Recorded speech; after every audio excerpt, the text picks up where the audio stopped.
തമിഴ് അറിയാം, ഹിന്ദി വന്നാലേ ഉള്ളൂ ഹമാര തുമാരെ പിടപാട് നഹി എന്ന് പറയേണ്ടി വരത്തുള്ളൂ. ഹൈഫൈ. എനിക്ക് ഇവിടെയല്ലേ ജനിച്ചതും വളർന്നതൊക്കെ.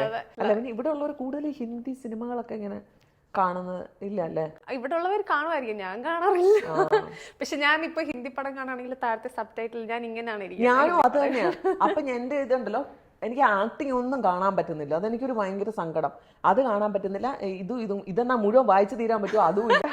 അപ്പോഴേക്കും അവിടുത്തെ ഇത് കഴിഞ്ഞിട്ടുണ്ടാവും. സെയിം ഞാനും എനിക്കും. എന്നാ ഇപ്പൊ കുത്തിയിരുന്ന് കാണുന്ന മുഴുവൻ ഹിന്ദി സീരീസും അതും ഇതൊക്കെയാണ്. എങ്ങാനും അവിടെ പോകണ്ടേങ്ങാനും വന്നാലോ. ഒരു ഓഡിഷൻ കോൾ ഇങ്ങനെ എനിക്ക് വന്നതാ. ഞാൻ ഹിന്ദി മുജേ നൈ മാലൂം ഇംഗ്ലീഷിൽ ടൈപ്പ് ചെയ്ത് വിട്ടത്. ആരെങ്കിലും ഇങ്ങനെ ചെയ്യുവോ? കാരണം ആരും അറിഞ്ഞിട്ടൊന്നും അല്ലല്ലോ പോകുന്നത്. പിന്നെ എൻ്റെ ഒരു കാര്യം എന്താന്ന് ചോദിച്ചു കഴിഞ്ഞാൽ, എനിക്ക് ശരിക്കും അത് ഉൾക്കൊണ്ട് ചെയ്യണം. അപ്പം ഞാൻ ആ ഡയലോഗിന് വേണ്ടി പരതാനോ അല്ലെങ്കിൽ ഞാൻ അത് ഓർക്കുമ്പോൾ എൻ്റെ ആക്ടിവിറ്റീസ് പോകും. ആ ആക്ടിങ് എനിക്ക് എന്നെ സംബന്ധിച്ച് അത് ഭയങ്കര അതിശയമാണ്. പക്ഷെ എന്നെ സംബന്ധിച്ച് ഇപ്പൊ ഈ തമിഴ് പോലും എനിക്ക് ഇത്ര നന്നായിട്ട് അറിയാവുന്നതുകൊണ്ടാണ് അല്ലെ. അയാള് ഡയറക്ടർ ഇടയ്ക്ക് വന്നിട്ട് ഒരു കട്ടത്തമിഴൊക്കെ കയറ്റും.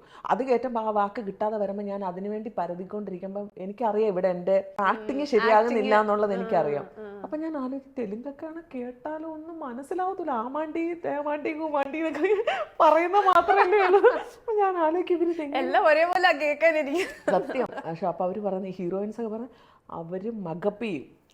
ഫുൾ നൈറ്റ് ഇവർക്ക് സ്ക്രിപ്റ്റ് നേരത്തെ കൊടുക്കും. അവർ ഫുൾ ഇങ്ങനെ ഹെഡ്സെറ്റ് വെച്ച് ഇങ്ങനെ കേട്ട് കേട്ട് കേട്ട് കേട്ട് കേട്ട് അവര് അതുപോലെ പറയുന്നത്.